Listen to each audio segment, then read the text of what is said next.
Assalamualaikum warahmatullahi wabarakatuh.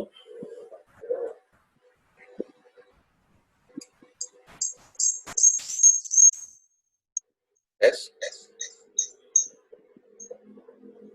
Ya, pada kesempatan kali ini kita akan membahas mengenai professional management workshop untuk sesi 6 yang akan kita bahas mengenai menjabarkan proses bisnis. Oke, kita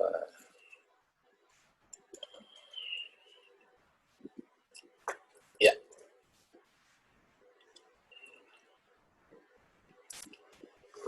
Seperti biasanya kita mulai dari sini, kita sudah bahas mengenai visi pengembangan diri, sesi 2 orientasi perusahaan dan perbedaan organisasi, sesi 3 budaya organisasi, ya, balance scorecard di 4, dan terakhir kita bahas penilaian efektif dan membangun komitmen. Kali ini kita akan masuk ke area yang lebih teknis, yaitu bagaimana menjabarkan proses bisnis dalam perusahaan yang kita dipercaya akan memimpinnya. Ini. Sebelumnya kita mulai dengan apa itu proses bisnis. Jadi proses bisnis adalah sebagai serangkaian langkah yang dikerjakan oleh sekelompok pihak atau orang-orang. Ini bisa satu orang, bisa 2 orang, bisa beberapa orang dari beberapa departemen, beberapa divisi, beberapa bagian. Yang jelas orang-orang ini bekerja sama untuk sebuah proses yang harus mereka tanggung jawabi untuk memberikan hasil. Jadi proses bisnis itu seperti itu. Misalnya contoh bagaimana caranya melakukan penjualan, bagaimana caranya memproduksi barang, bagaimana caranya mengirim barang. Itu adalah proses-proses contoh dari proses bisnis. Tergantung dari perusahaannya, dia mau bagi seperti apa proses bisnis yang ada dalam perusahaannya. Oke. Jadi bagaimana cara melakukan sesuatu, dan sesuatu itu kadang-kadang dilakukan oleh beberapa pihak. Itulah proses bisnis. Setiap langkah pada proses bisnis itu ada tugas yang harus dikerjakan oleh pelaksana. Jadi itu biasanya bersifat kayak satu, si A A melakukan B, kemudian langkah 2 A kemudian lanjut melakukan C, seperti itu. Jadi setiap langkah itu ada satu tindakan yang harus dilakukan. Dan harus dikerjakan oleh seorang pelaksana yang jelas siapa pelaksananya. Jadi bukan cuma apa yang dikerjakan, tapi siapa yang mengerjakan dan apa yang harus dikerjakan.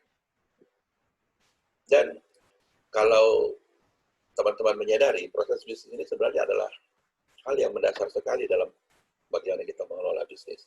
Karena dari proses bisnis ini, nanti kita akan bisa lihat bahwa ternyata kita perlu jabatan-jabatan ini, jabatan-jabatan tertentu kita perlu. Dan dari jabatan-jabatan ya kita sudah jelas apa yang harus dikerjakan oleh jabatan-jabatan itu.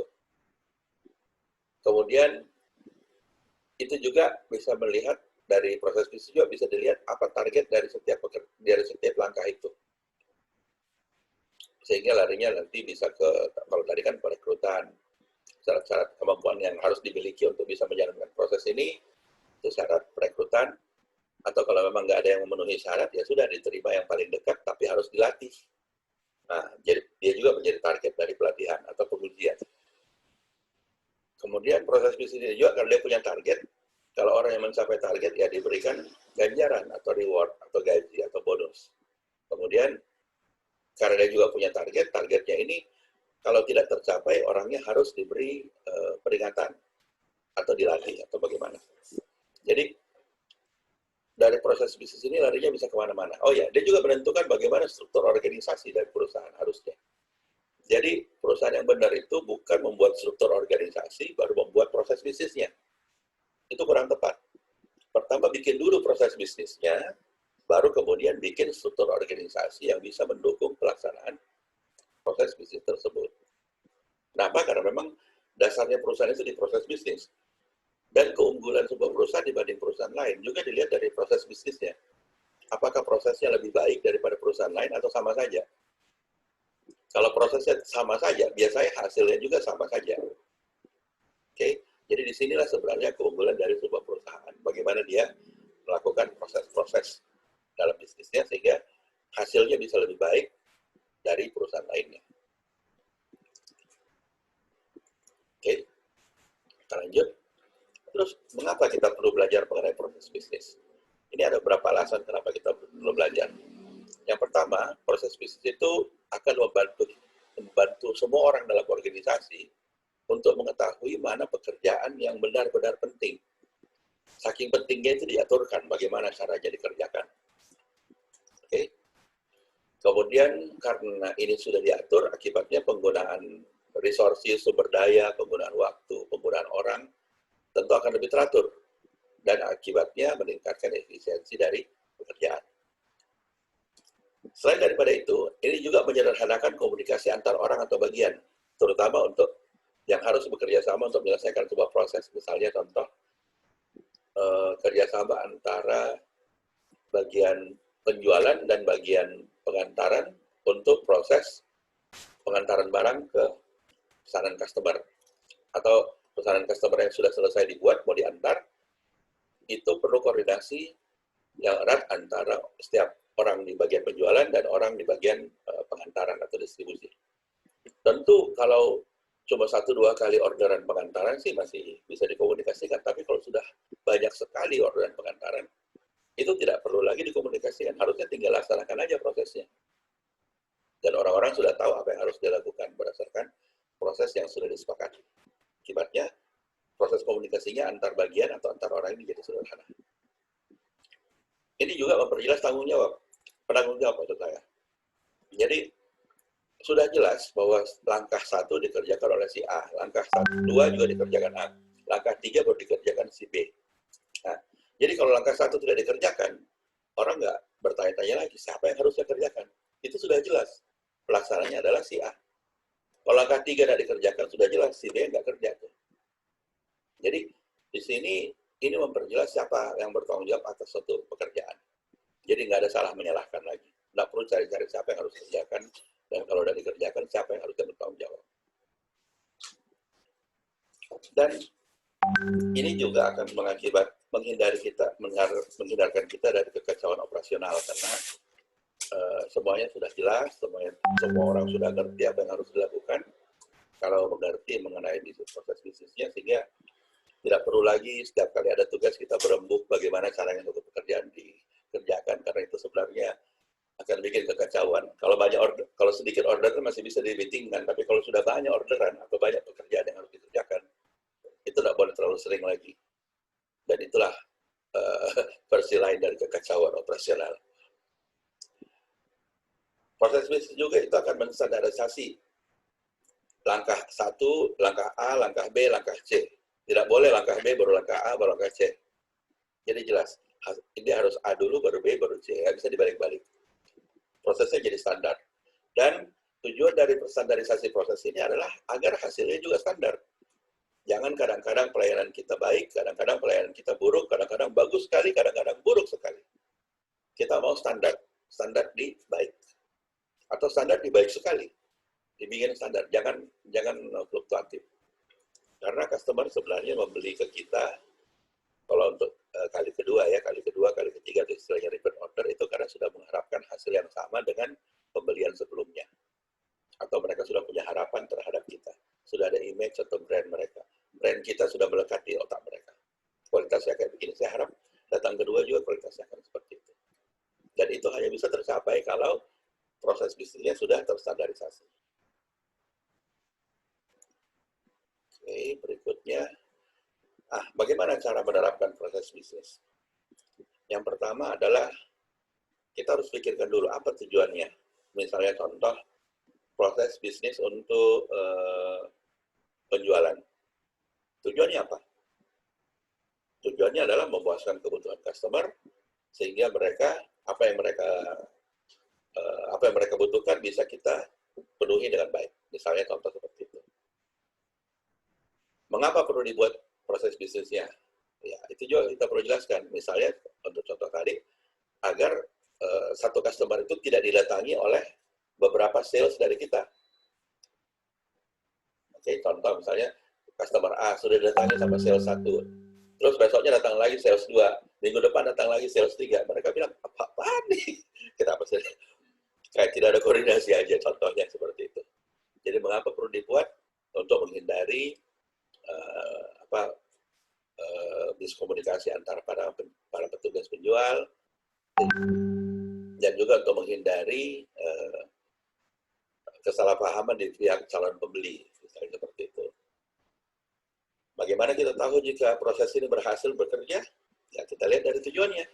Kalau tujuannya bisa tercapai, itu berhasil. Kalau tidak tercapai, maka bisa dibilang tujuannya tidak tercapai atau gagal tercapai. Kemudian yang kedua, rencanakan strateginya. Bagaimana caranya melakukan penjualan ini? Apakah kita akan pakai jalur direct, penjualan langsung, lewat sales, atau kita mau ada event dulu, marketing promotion, kemudian misalnya contoh kita ikut pameran atau kita ikut kegiatan, kemudian nama-nama dari situ kita kumpulin, kemudian kartu namanya dapat, data-datanya dapat, kemudian itu yang di follow up sama sales, atau bagaimana? Atau memang hanya online saja, kita lewat iklan di Facebook atau di Instagram atau di mana? Itu strateginya dipikirkan dulu, garis besarnya seperti apa. Dan sambil mikir itu sudah ada kebayang kira-kira bagian-bagian apa saja yang terlibat dan apa saja pekerjaan mereka dalam tugas-tugasnya seperti itu. Kalau itu sudah dibuat, itu dituliskan. Itu masuk ke langkah 3. Tentukan tugasnya, apa saja tugas-tugasnya. Pekerjaannya apa saja, mulai dari pertama hingga selesai. Ini sudah dibuat dalam bentuk flowchart ya. Sebentar kita akan bahas lebih detail mengenai bagaimana penulisan flowchart-nya atau diagram alurnya. Diagram alir. Kemudian dari situ sudah jelas apa tugasnya, jelas juga siapa yang melaksanakan tugas-tugas itu. Peralatan dan bahan ini tidak dituliskan di diagram flowchart-nya, tapi nanti akan dituliskan dalam bentuk SOP. Karena terlalu besar. Kalau di flowchart itu cukup dituliskan pelaksanaan siapa dan apa yang dikerjakan. Detail peralatannya nanti dalam SOP. Tapi paling tidak kita sudah ada di bayangan. Kalau dia mengerjakan pekerjaan ini, peralatan apa yang dibutuhkan dan bahan apa yang diperlukan. Itu sudah harus dibuat dalam bentuk flowchart dulu. Kalau sudah selesai dalam bentuk flowchart, diubah menjadi dalam bentuk dokumen, biasanya namanya standar operating procedure atau SOP. Kalau itu sudah dibuat, lengkapilah peralatan yang ada di situ. Misalnya peralatan administrasinya butuh formulir. Kemudian bagaimana pelaporannya, bentuk perlu dibuatkan contoh laporannya, contoh report. Selamat bergabung Pak Donajat. Jadi kalau sudah dibuatkan SOP-nya, maka kita akan lanjut dengan membuatkan form dan report yang dibutuhkan oleh SOP tersebut. Perhatikan tiap langkah. Adakah langkah 1 ini membutuhkan form, report, atau alat bantu? Langkah 2 apa? Langkah 3 apa? Langkah 4 apa? Peralatan dan bahannya harus kita catat. Apa yang diperlukan? Tidak perlu ditulis di flowchart, tapi akan dituliskan dalam bentuk SOP. Kalau itu sudah dibuat, maka tugas kita dalam perencanaan sudah lumayan berhasil. Kita bisa lanjut ke model berikutnya untuk kita coba implementasi, tapi ini bukan di skala beneran, kita masih simulasi. Jadi kita coba kita atur beberapa bawahan kita, oke kita latihan dulu, ini bukan situasi sebenarnya. Coba peragakan atau demonstrasikan bagaimana SOP tersebut dijalankan. Masih pura-pura dulu. Jadi misalnya contoh, kalau tadi misalnya contoh lainnya misalnya perekrutan ya. Oke, ada yang jadi customer, ada yang jadi pelamar, ada yang jadi recruiter, ada yang jadi atasan, ada yang jadi apa. Semua diperagakan. Jadi kita coba bagian peragakan setelah jelas, tapi prosesnya interviewnya nggak usah interview beneran ya. Coba interview selesai, sudah itu bawa kemana? Bawa ke sebelah sana untuk tes berikutnya atau bagaimana, atau tes kesehatan apa. Jadi itu diperagakan.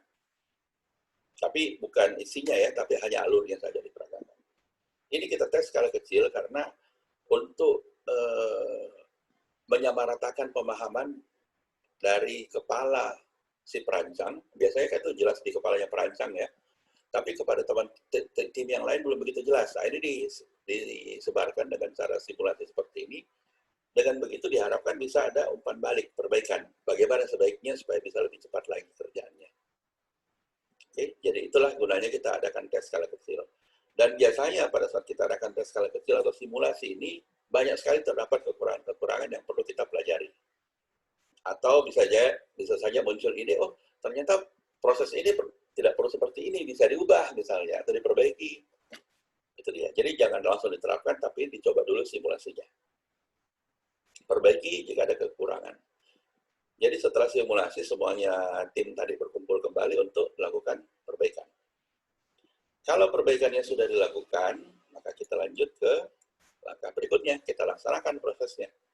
Tapi sebelum melaksanakan, pastikan bahwa semua orang yang terlibat itu sudah mengerti kenapa kita mengubah prosesnya, atau kalau memang bukan mengubah, ini proses baru, kenapa prosesnya sampai seperti itu, dan semua orang dilatih dulu.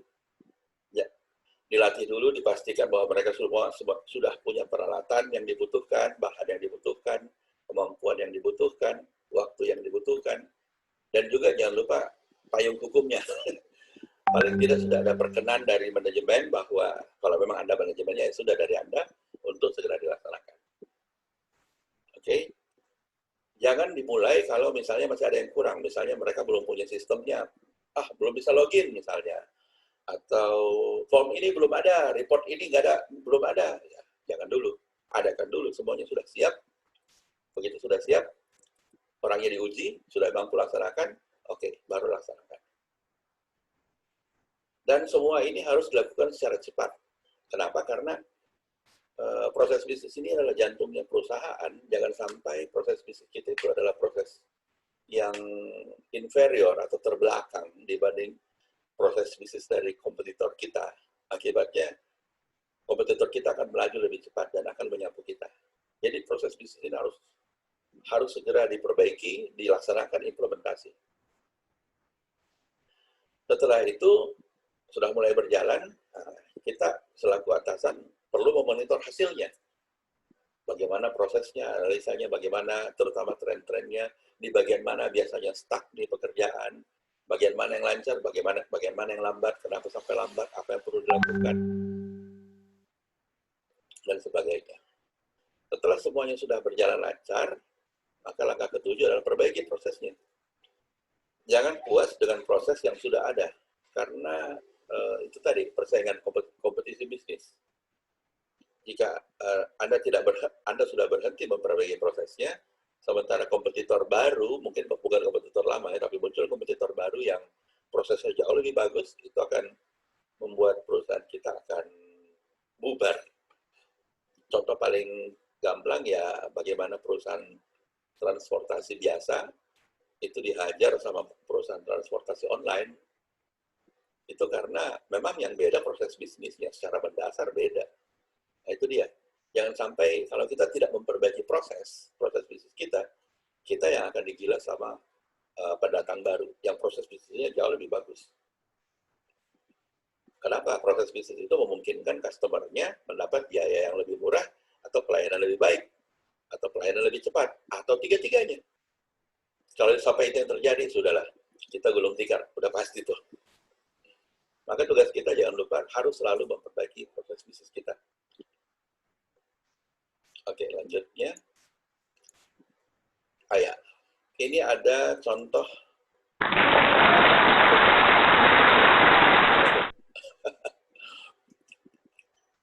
flowchart proses bisnis.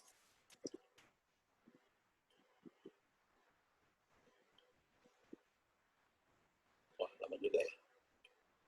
Bentar ya.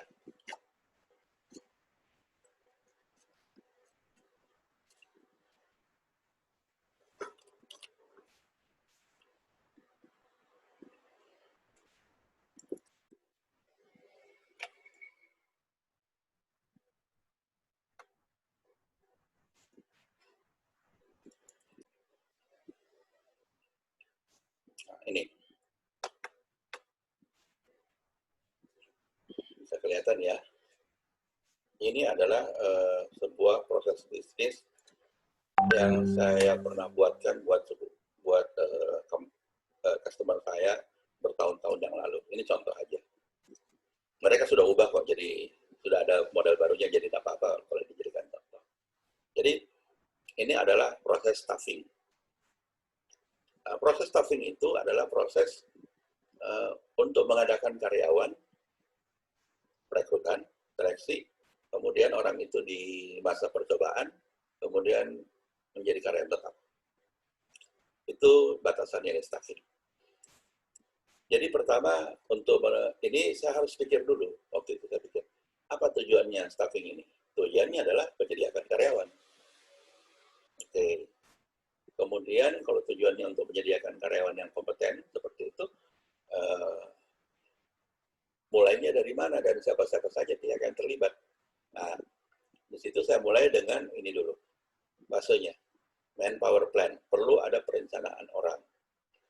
Oke, itu dulu saya mulai strateginya ya, perlu ada perencanaan tenaga kerja, kemudian saya lanjut ke perencanaan yang sudah dibuat, maka dilakukanlah proses rekrutmen dan seleksi. Ini saya bilang strategi ya. Sudah rekrutmen dan seleksi dilakukan, baru kita masuk ke fase ketiga, orientasi dan transisi bagi karyawan itu. Karyawan itu diorientasikan dan ditransisikan untuk menjadi karyawan tetap. Jadi 3 langkah besar. Itu strateginya. Kemudian pihak-pihak yang terkait, ini saya bahas, perlu atasan langsung, perlu pimpinan tertinggi di perusahaan itu ya, ini contoh di perusahaan itu. Belum tentu cocok di perusahaan Bapak. Maksudnya departemen head ini pimpinan divisi ya, presiden direktur, kemudian atasan langsung, kemudian recruiter, dan HR officer. Sehingga saya mulai seperti ini. Mulai dengan start, itu dimulai oleh para departemen head, ini dalam rangka membuat manpower plan. Para pimpinan divisi ini mengusulkan manpower plan berdasarkan target dan anggaran mereka secara tahunan. Mereka propose itu kepada presiden direktur mereview, kalau dia approve, maka didistribusikanlah manpower plan itu. Kalau tidak, diperbaiki dulu, jadi advice sampai dia setuju. Dan itulah proses dari manpower plan. Sederhana. Kalau sudah masuk ke rekrutmen, begitu rekrutmen itu yang mulai adalah atasan langsung. Kan sudah ada di jatah perekrutan masing-masing atasan kan. Saya boleh merekrut 2 orang seperti itu. Nah, jadi kapan waktunya tiba di beberapa bulan sebelumnya, atasan langsung itu langsung mengisi form perekrutan, permintaan perekrutan. Kalau dia sudah isi, diserahkan kepada atasannya. Apakah budget atau bukan? Kalau dia budget, langsung approve. Kira-kira seperti itulah. Jadi, Bapak Ibu bisa lihat bahwa satu kotak ini, itu isinya 1 tugas. Lihat, satu kotak ini isinya 1 tugas. Kemudian, kalau kotaknya begini, itu artinya pertanyaan. Jika ini kemana, jika itu kemana. Oke. Dan setiap kotak ini selalu berada dalam 1 jalur ke bawahnya. Jadi departemen head. Jadi ini, tugas ini pasti dilaksanakan oleh departemen head. Sementara ini dilaksanakan oleh presiden director. Ini dikerjakan oleh direct superior atau atasan langsung. Jadi enak kalau kita membuatnya seperti ini. Jelas siapa pelakunya, siapa subjek, kemudian apa tindakan yang dilakukan oleh pelaku itu. Dan dalam rangka apa nih? Dalam rangka manpower plan, departemen head melakukan ini. Kemudian ini berikutnya untuk untuk keteraturan aja. Kalau kita membuat seperti ini, membuat bisnis proses seperti ini, jangan lupa untuk ada semacam kaidahnya. Panah itu selalu bergerak ke kanan atau ke bawah. Tidak ada cerita panah itu kita upayakan supaya jarang, hampir tidak ada panah mengarah ke kiri, kecuali terpaksa banget ya, kayak ini. Sebisa mungkin kita hindari. Kalau tidak bisa ya sudah, mau diapain lagi. Kita hindari panah ke kiri dan ke atas. Ini karena memang terpaksa, karena memang ini merevisi manpower plan ini memang harus muter dia gini sampai diperbaiki. Jadi apa boleh buat. Tapi secara umum kita hindari sekali panah bergerak ke kiri dan panah bergerak ke atas seperti ini. Biasanya cuma ke kanan dan ke bawah. Seperti ini, dia tidak ke kiri tapi dia ke bawah. Baru begitu. Seperti ini, ke bawah, ke kanan. Ini juga dia mau ke kiri, dia turun dulu ke bawah. Oke, kemudian yang harus diperhatikan lagi adalah, ya, itu harus selalu dimulai dengan start. Startnya tidak harus satu, bisa 2 atau 3 startnya, bisa multiple start. Misalnya contoh untuk penjualan. Itu bisa dimulai dari kegiatan kampanye pemasaran oleh marketing, atau dari event yang dilaksanakan oleh marketing, atau dari promosi di website yang dikerjakan oleh marketing, atau bisa juga dari rekomendasi customer yang puas yang didapatkan oleh sales. Jadi lihat, ini ada beberapa tadi, startnya bisa dari situ. Jadi jangan terpaku bahwa proses awal itu pasti satu, bisa banyak. Proses akhir stopnya juga bisa banyak, udah pasti ya. Kalau stop banyak, kayak ini, stopnya satu. Hanya ada stop yang lain deh. Ini, stop yang kedua. Ini jika permintaan perekrutannya tidak disetujui, ya stop, selesai. Ini stop satu, ini stop yang kedua. Kalau orang yang sudah direkrut dan sudah duduk manis kerja di tempat. Oke. Jadi seperti itu cara kita membuat flowchart. Oh ya, saya menggunakan di sini software yang namanya Microsoft Visio. Jadi memang peruntukannya ya, jadi lebih enak kita kerjanya pakai Visio daripada pakai yang lain. Karena saya lihat juga kadang-kadang orang menggunakan Excel untuk membuat bisnis proses flowchart seperti ini, dan itu kerjanya setengah mati. Terutama kalau mau diadakan perubahan. Itu capeknya luar biasa. Ini mudah sekali, karena memang peruntukannya. Oke, jadi ingat, kita pakai model pembuatan flowchart yang dipisah-pisah antara pelakunya. Dan dipisah-pisah juga berdasarkan fase pekerjaannya. Biasanya kan tidak ada cuma seperti contoh yang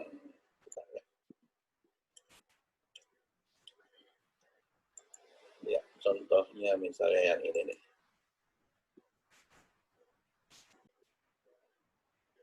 Banyak perusahaan pakai contoh yang seperti ini. Ya cuma lurus saja ke bawah atau begini. Tidak jelas siapa yang melakukan apa. Yang jelas cuma apa yang dilakukan, tapi pelakunya nggak jelas. Kalau seperti ini. Oke, sehingga sebaiknya sangat saya sarankan untuk kita pakai yang model tadi yang saya jelaskan, yang ini. Model ini.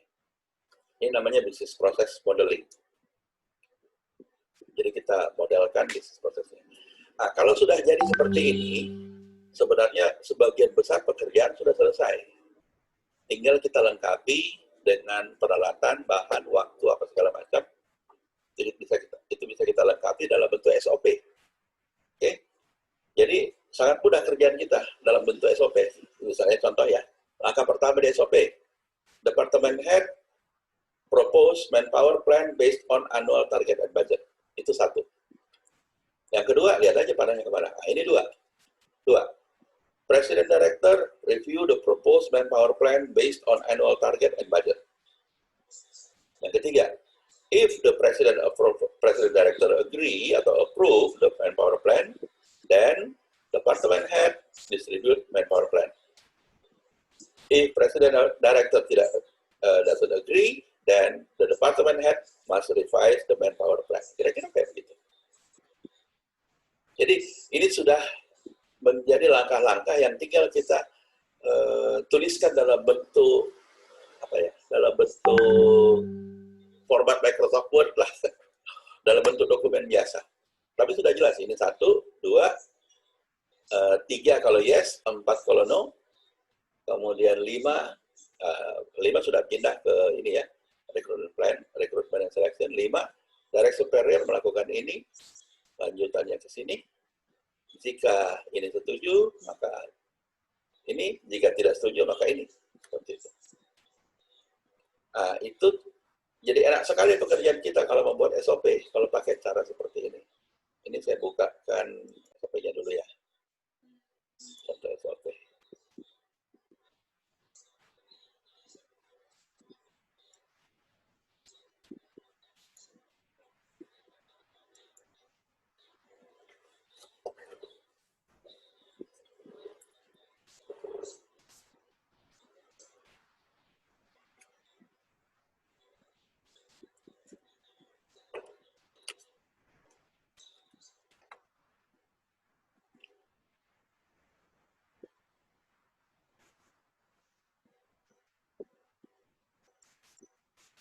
Nah, ini dia.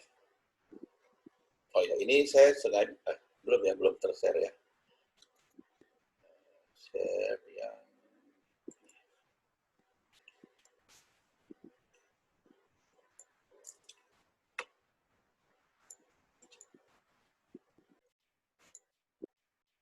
oke. Jadi ini SOP untuk staffing tadi ya. Ya, format SOP bisa ambil dari internet lah. Tapi kalau saya pakai format seperti ini. Tujuannya apa, skopnya apa, referensinya apa. Referensi ini adalah aturan-aturan, baik aturan pemerintah maupun aturan perusahaan. Kemudian definisi ini ya apalah kira-kira istilah-istilah yang kita pakai, itu kita jelaskan dulu apa definisinya.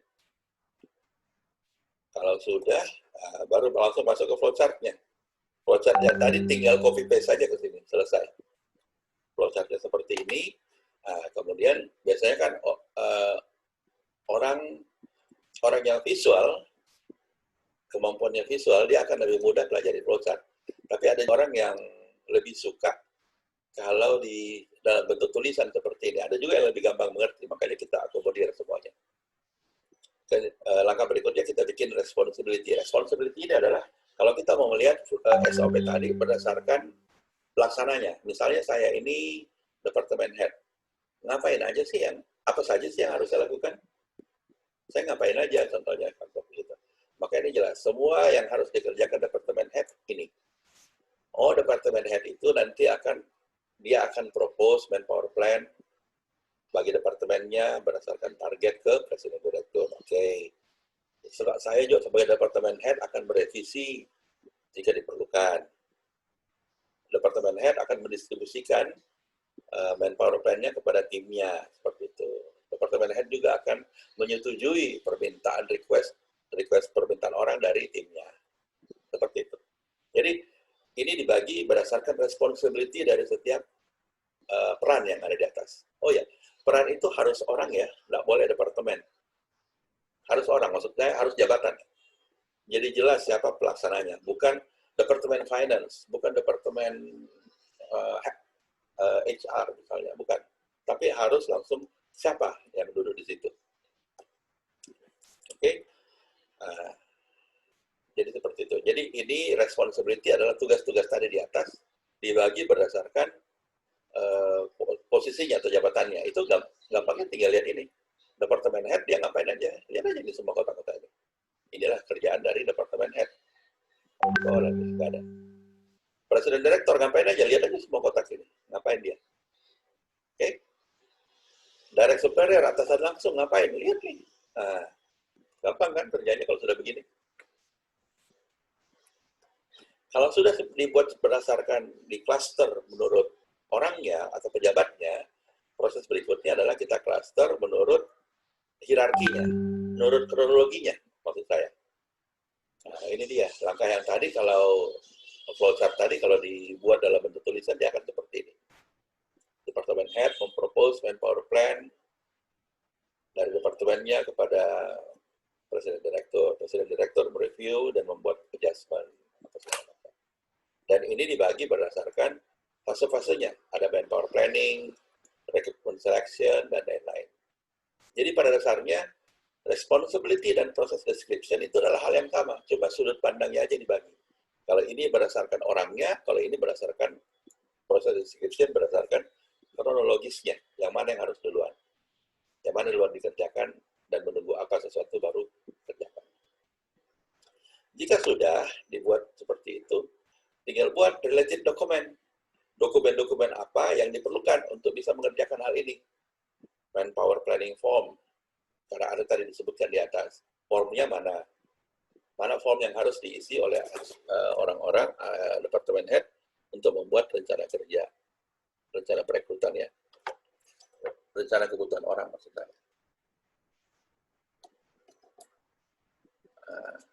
Kemudian apa namanya? Formulir permintaan orang, mana tuh formulirnya?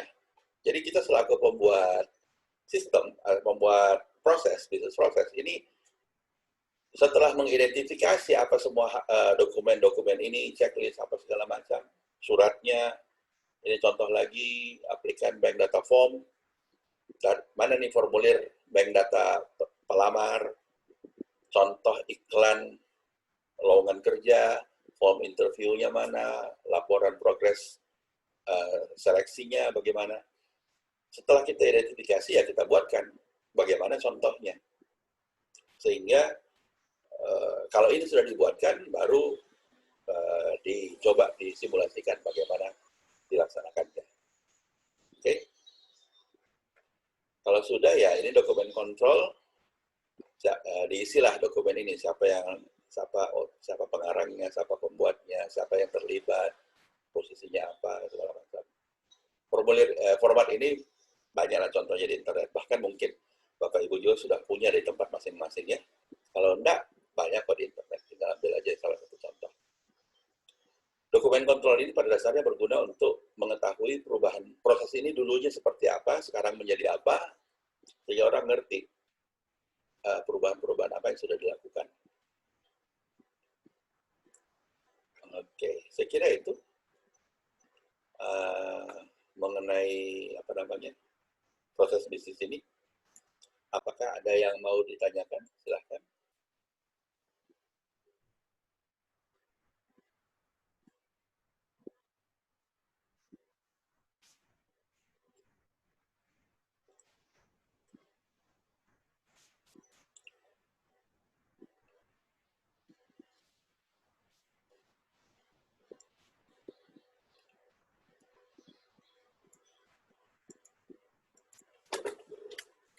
Kalau ada yang mau ditanyakan, silakan Pak.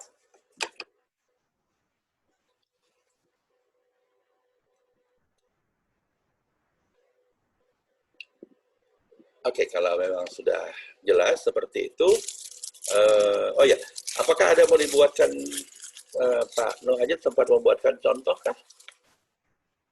Contoh maksud saya sudah sempat pikirkan salah satu bisnis proses yang akan dibuat.